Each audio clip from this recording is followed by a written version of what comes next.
Hello friends, welcome to Vaishali home kitchen. આજે આપણે કાચી કેરીની કેન્ડી બનાવીશું, જેને કાચી કેરીનો મુખવાસ પણ કહી શકાય. અને ઉનાળાની સિઝનમાં આપણે કાચી કેરી ખાઈએ તો આપણને લૂ ઓછી લાગે છે, તો આ રીતે આપણે કેન્ડી બનાવીને પણ ખાઈ શકીએ છીએ. જો રેસીપી ગમે તો વિડીયોને વધુમાં વધુ લોકો સાથે શેર કરી દેજો.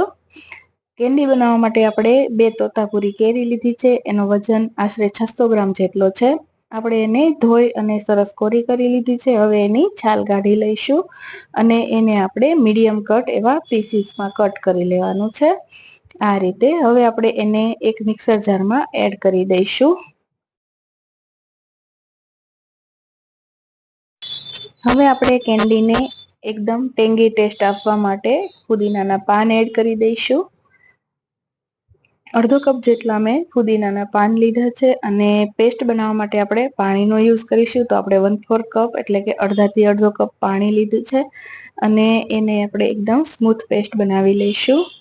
તો તમે જોઈ શકો છો કે આપણી પેસ્ટ એકદમ રેડી છે. જો તમને ટુકડા દેખાય તો ફરીવાર એને ચલાવી લેવાનું.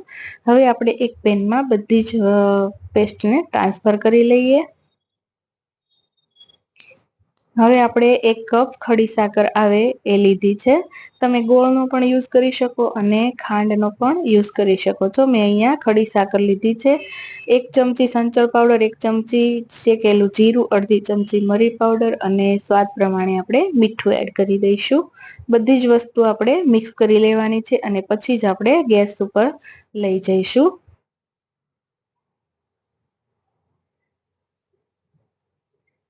હવે આપણે ગેસ ચાલુ કરી અને એની ઉપર થવા માટે રાખી દઈશું.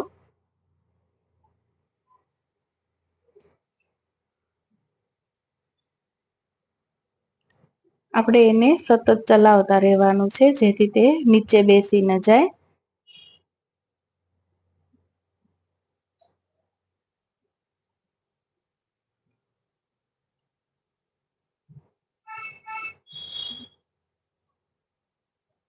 પાંચ મિનિટ પછી તમે જોઈ શકો છો કે કલર એકદમ ચેન્જ થઈ ગયો છે અને બબલ્સ પણ એકદમ આવવા લાગ્યા છે.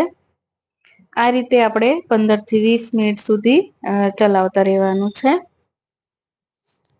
જ્યાં સુધી બબલ્સ થાય ત્યાં સુધી પાણીનો ભાગ હોય, એટલે આપણે જ્યાં સુધી પાણી એકદમ પ્રોપર બળી ન જાય ત્યાં સુધી આપણે એને થવા દઈશું.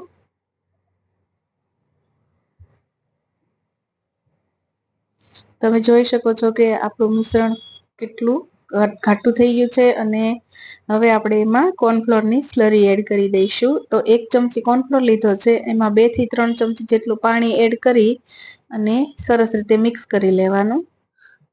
અને કોર્નફ્લોર વાળું મિશ્રણ આપણે કેન્ડીની અંદર એડ કરી અને ચલાવતા રહેવાનું.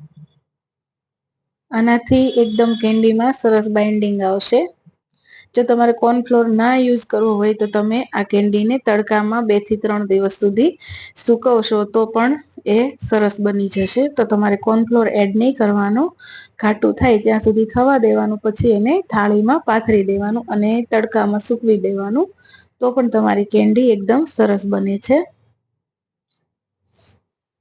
લગભગ 15 થી 20 મિનિટ સુધી આપણે કેન્ડીને થવા દીધી છે. તમે જોઈ શકો છો કે એકદમ સરસ આપણું પેન છોડી દે એવું મિશ્રણ થઈ ગયું છે. તો આપણે એને હવે ગેસ બંધ કરી અને સાઈડ પર રાખી દઈએ. હવે આપણે જે મોલ્ડમાં આપણે એને સેટ કરવી હોય એમાં આપણે આ રીતે ઘી લગાવી દઈએ અને 1 ચમચી જેટલું ઘી આપણે કેન્ડીના મિશ્રણમાં પણ એડ કરી દઈશું, જેનાથી એક ફ્લેવર પણ આવશે અને એકદમ ઇઝીલી અનમોલ્ડ થશે. ઘી સરસ મિક્સ થઈ ગયું છે. હવે આપણે આ મિશ્રણને ઘીવાળા મોલ્ડમાં એડ કરી દઈશું.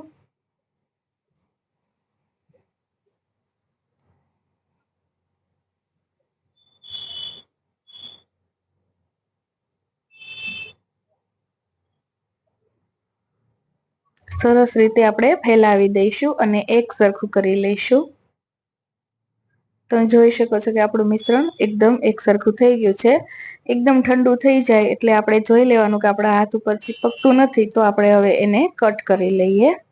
આ રીતે આપણે એને કટ કરી લઈશું.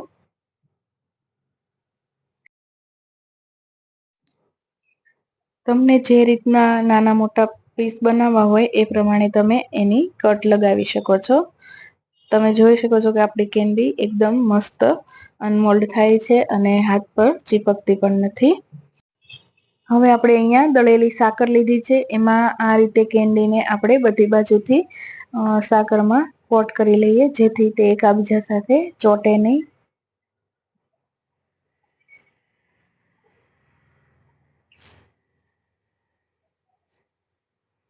તો આપણી કાચી કેરીની કેન્ડી રેડી થઈ ગઈ છે.